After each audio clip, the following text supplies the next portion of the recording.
Then you're a quarter of the man you should be. And they're not real men. You're a puny, insignificant man. You have the case of a woman who's been married for X number of years, has children or doesn't, and for whatever reason, her husband has remarried. In some cases, he tells her, this is what I'm going to do, and in other cases it's done in secret, where she will find out after the fact, in a short period of time or well after the fact, and what this does to her. Islam is categorical in the sense that we can't marry four women willy-nilly. And also, it has to be a mutual decision. Hey, I admire him for trying to rewrite Islam, but buddy, it's not going to work. Just saying that you need to get the permission of your first wife to take a second wife ain't going to make it so. That's not real Islam. Real Islam lets you take a woman no matter what, whenever you want. Just do it. And by the way, women, stop being jealous. That is your fitna. That is your greatest sin. Your greatest sin, women, are being jealous. Stop being so possessive of your husbands. Let them sleep around. What's wrong with you?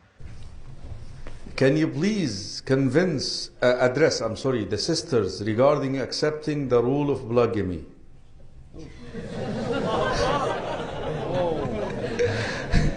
You know, convincing and all that stuff is really hard. I happen to be one of those who have.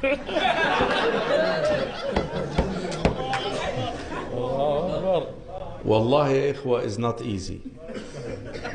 Is a nightmare. Wallahi, nightmare.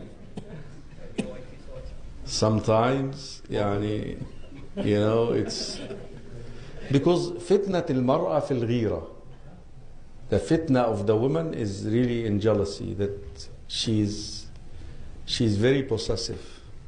The Imam says, do you have any conditions? The woman says, yes, I have one condition. I don't want him to marry a second wife. And the man says, of course not. No problem. Okay, Sheikh, but now 5 years later, I work in a company and the secretary, she's a little bit hanky-panky. And I don't know, Sheikh, Wallahi, I'm very sorry. I'm very embarrassed to say this. But what can I do?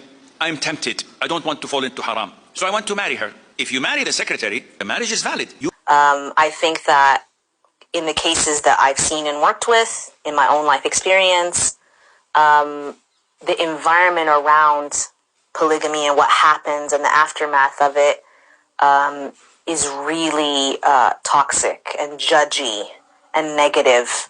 There's a lot of pressure to react in a certain way. There's a lot of pressure to accept, and that being that's the automatic position.